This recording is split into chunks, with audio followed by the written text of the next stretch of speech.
Hello, welcome to Global Business. I am Imewari Uhiamokai. A lot has happened in the business and economic sector in the last few weeks. Of course, the inflation, Nigeria's inflation, spiked up and it's now 11.37%.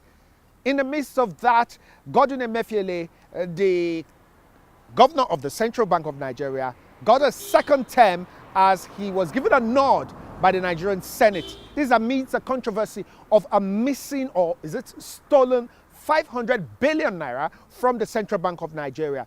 Well, it started when Sahara reporters released a leaked audio about the Central Bank governor's discussion with some top management staff of the bank about how to cover up something. Well, or so it seemed. Isaac Okorafor released a statement a day later to counter that and explain exactly what that conversation was about, and claims that Sahara reporters has probably doctored that audio. We'll be playing that audio on this program, and of course, we'll be giving you the reaction of Isaac Okorafor. So you be the judge. Who is telling the truth, but who is lying? Anyway, we'll say congratulations to Godwin Emefiele as he starts his second term next month. That's June.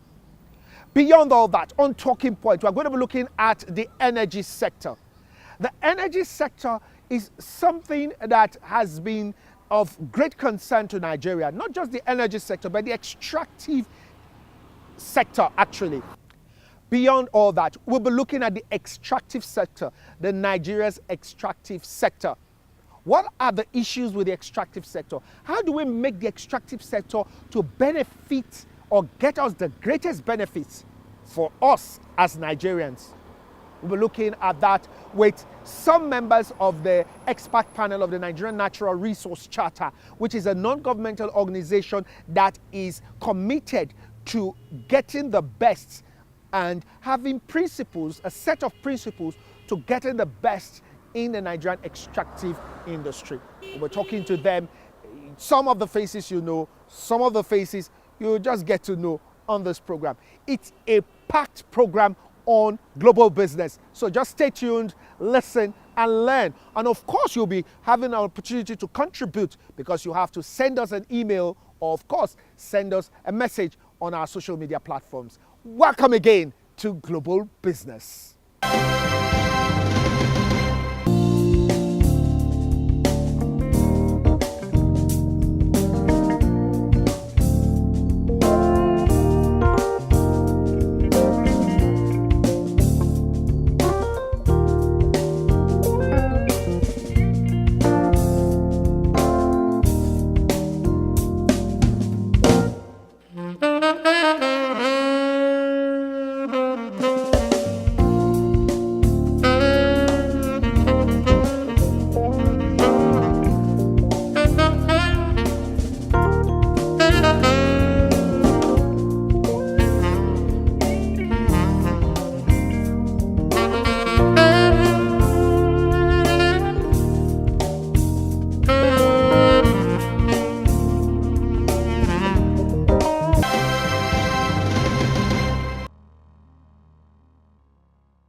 Sorry, sir.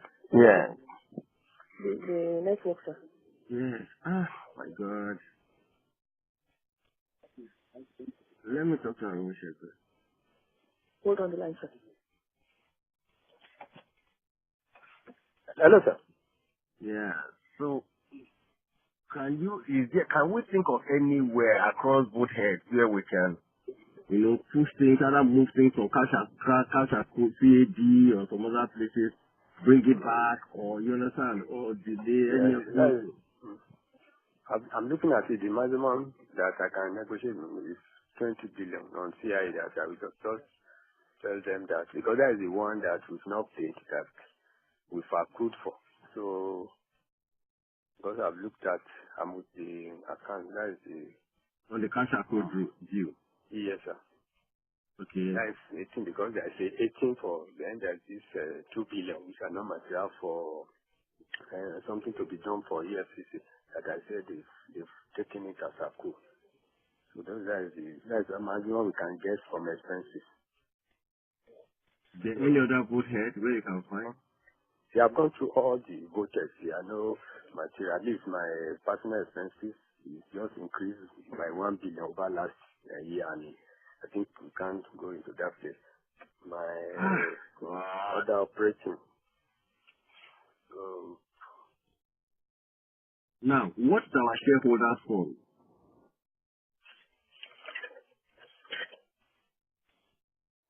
Is 34. Yeah? 34 billion. 34. You can see it will take our shareholders fund into negative. That's another problem. Wow. Hey.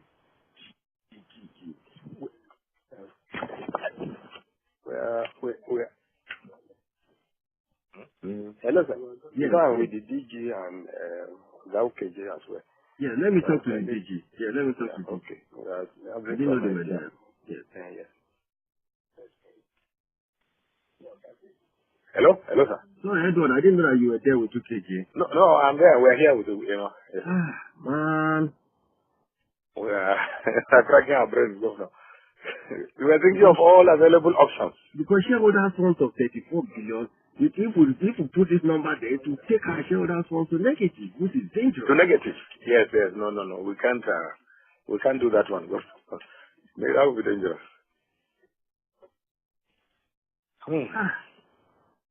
What do we do? God. The wild thought that came is that can we get the finance ministry to agree to take some off, even if it's just for the record? How can they take it now? Take what now, precisely? Even if it's just to do some book work. But they cannot. That will expose us to them.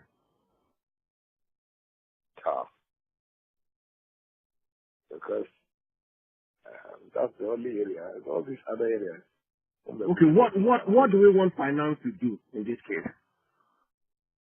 Well, the thought was that maybe if they can just we do some discussion with them, they just write saying that okay, government will, but it has to maybe appropriated or something. Some document that will do that. They can't try that because without National Assembly and government, they have to go to Federal Executive Council to do that. They have to go to Federal Executive Council. Wow. Damn it. Wow. Because, I don't know. I even said we should look at our intervention, but there's nothing much we can do there. They don't have an intervention. That will not work. I don't know. Wow. We can't afford negative at all. Yeah? We cannot afford deficit, governor. No way. We have to talk for balance. How do we get out of this is the issue? Because the auditors themselves will be very careful because, they don't want because they have people who are reviewing their accounts. They are superiors outside the office reviewing their accounts.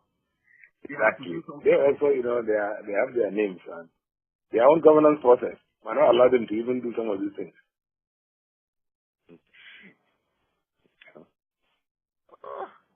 Wow. Tough one. Hold on for OKJ. Yeah. Governor, sir. Yes. We are thinking of all the options. I think because the OMO aspect, which is the bulk, of the stock. Yes, because the money has been paid and banks have recognized that amount in their income. Yeah. And naturally, the debtors will also ask for confirmation to confirm this one. And because initially I thought we had about 150 billion, which was what was paid in December. Then the initial thought was to look at which were the heavy banks that bought into that. But maybe pick them, but we also realized that they also have their end of year at December. So they will have recognized that. And I was just asking Mr. Arowishega about their exchange rate gain. The rate they use for this year, they said it's already 364, which is already very high. Yes. Because if not, if it was to be some lower, we have thought we have increased that close of maybe by just 1 naira or 2 naira. That will change the whole thing. Because it's the first time in history, part is written balance sheet in negative shareholder funds. That's bad. No. We thought about that because we were looking at how much the revenue is.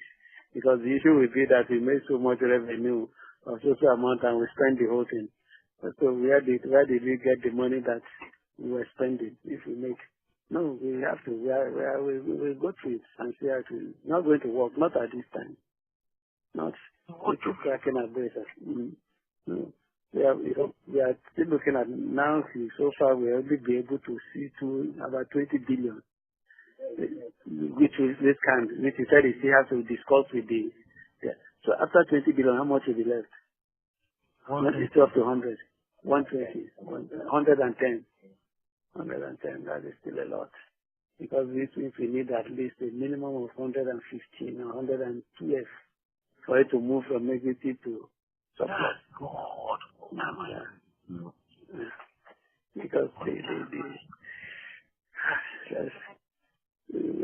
Because let's take this from God now. We'll get back to you. Press statement by Isaac Okorafor, Director of Corporate Communications of the Central Bank of Nigeria. No monies missing, stolen in Central Bank of Nigeria. The management of the Central Bank of Nigeria has been notified of a purported audio recording of selective conversations amongst the governor, deputy governor, and some senior officials. Contrary to the headline-grabbing narrative that the discussion was about a fraudulent transaction, this conversation, the beginnings of which was omitted to create a different impression, was simply to profile solutions to a misunderstanding that affected the bank's balance sheet. As publicly known, the CBN was approached in 2015 by the National Economic Management Team and the National Economic Council, chaired by the Vice President, to assist state governments with conditional budget support in the aftermath of the significant nosedive in global oil prices and associated FAC allocations. In order to ensure that ordinary Nigerian workers got their salaries, pensions, and gratuities, and that the economy continued to recover from recession, the bank provided about 650 billion naira in loans at 9% with a 2-year grace period to 35 states of the Federation. These monies were distributed to the states monthly with documented approval of the Federal Ministry of Finance and the Presidency. In closing the bank's 2018 accounts, external auditors in their draft account erroneously classified about 150 billion naira of these loans as bad, which negatively affected the bank's balance sheet and shareholders' fund. The selective conversation being circulated was simply a discussion to ascertain why the auditors took that position and next steps to resolving it. Obviously, it soon became clear that a state government loan cannot be classified as bad or irrecoverable when the state still exists and getting FAC allocations. The bank then reached out to the Federal Ministry of Finance and they jointly gave comfort to the auditors, who accepted in writing that these monies will be repaid. On this basis, the auditors reversed the negative entry and they certified that the CBN's 2018 accounts were a true reflection of the state of affairs. Reconciliation of balance sheets items are regular conversations among senior management of many agencies and should not be misconstrued as anything but that. Had the online media which released the selective recordings sought the comments of the Central Bank of Nigeria as required by journalism practice, we would have provided it. Clearly, those who listened to the audio can easily ascertain that the conversation had nothing to do with anything fraudulent as purported. The bank therefore urges all well-meaning Nigerians to disregard this audio and continue to trust that the bank is doing everything it can to represent their interests in the best possible way. Under the leadership of Governor Emefiele, the Central Bank of Nigeria has always stood for and vigorously pursued transparency in its stewardship of public resources and policies. No monies are missing or stolen. The integrity of the CBN governor remains unassailable. He has no account in Dubai or anywhere in the world and will never convert the funds of CBN for personal use. Not in the past, not now, and not ever. The use of selective, wiretaped conversations of the bank's management to malign his character and integrity will never stand. The bank will pursue every legal means to bring the perpetrators to justice. That's by Isaac Okorafor, Director, Corporate Communications of the Central Bank of Nigeria.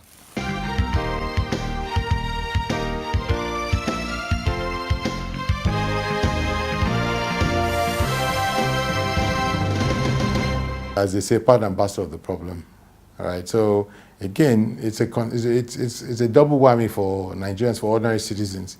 You cannot extract the real value of your products, of your extractive products, oil, mining, whatever it is, right? Because your own government has decided that it's going to steal from you with collaborations from international governments.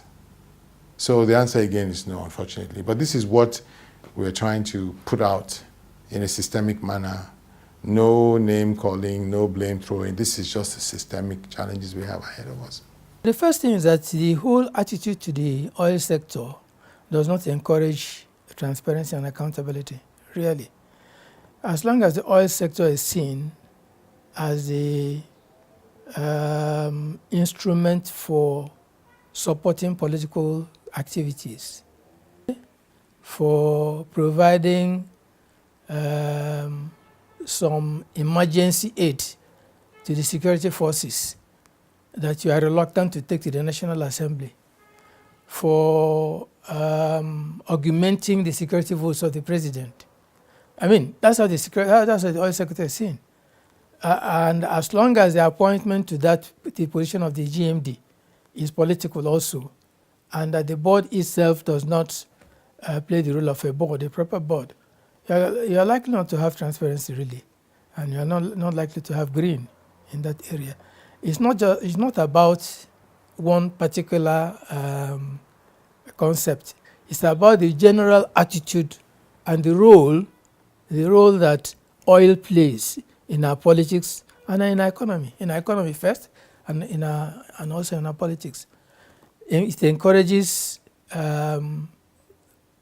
opacity or opaqueness rather than transparency. The fiscal terms on paper, okay, does that, but in reality there's some problems, especially in attracting well-known firms to invest in that sector, because Nigeria is not the only country with oil or mineral resources. So there's need for some adjustment. But the adjustment is such that will enable, in my view, potential domestic investors to be part of that, part of the industry. Yes. So does this also apply to returns to government? In terms of returns to government, the government makes a lot of returns on the oil sector because it's fiscal regime. In fact, it's the ISNR of revenue for government. Yeah? So in terms of returns, the government makes enough, in my view. But in terms of encouraging others to get into that area, if more people get into that area, into that sector, by a little bit flexible fiscal regimes, government could make more returns. I think there are several areas where there's a conflict of interest in NNPC.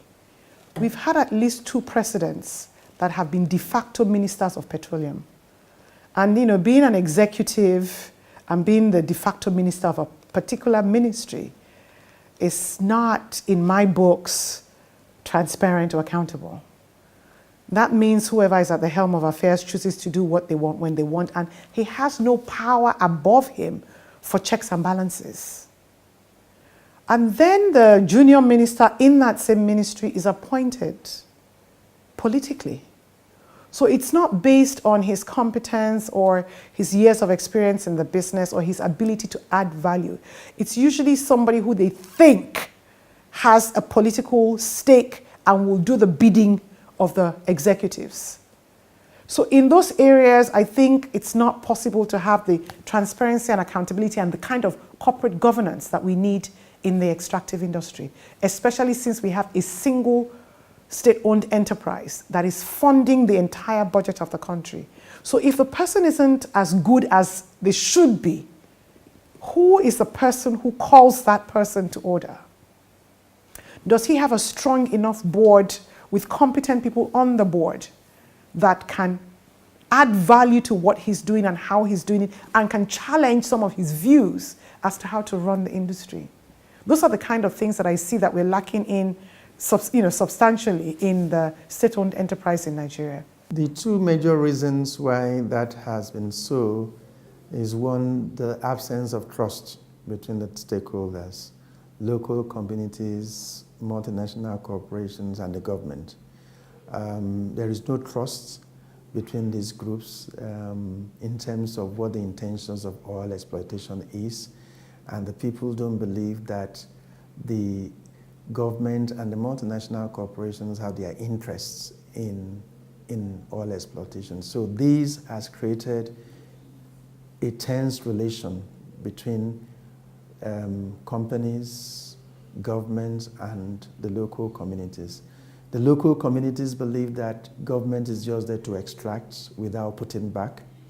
The companies and the local and governments believe that local communities are asking for too much, that they've already given too much. So that is a critical point here, and we see this as arising from inability of the government itself to communicate clearly.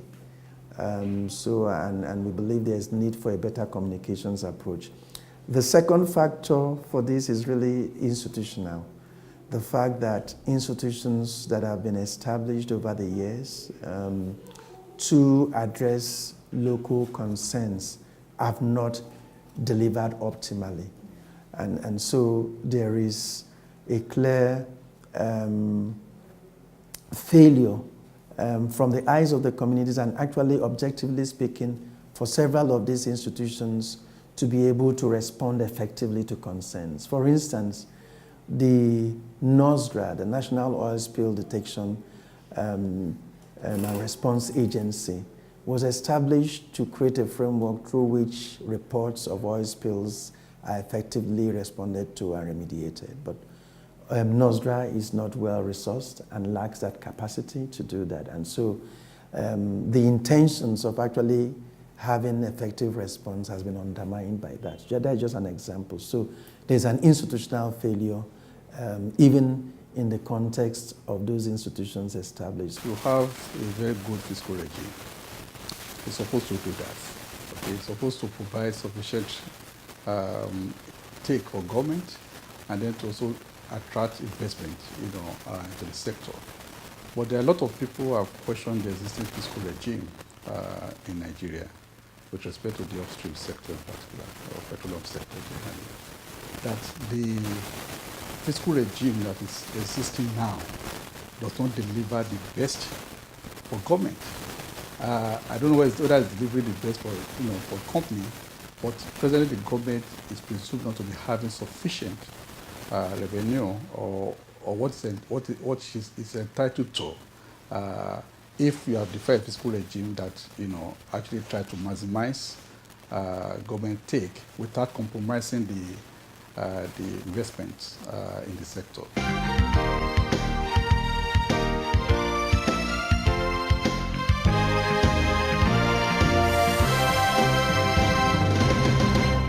You've seen it, and now you know better about the Nigerian extractive industry. But you can drop us a line on any of our social media platforms, which is on your screen right now. Of course, you can also send us a mail. It's globalbusiness@gmail.com. globalbusiness@gmail.com. So, we've looked at the extractive industries this week. We'll be going down to the energy industry next week. You don't want to miss what we are going to talk to you about next week. It's the MCRIA tool. It's the MCRIA. What's it about? It's about community engagement, better relationship between investors, government, and the community, host communities for oil and gas.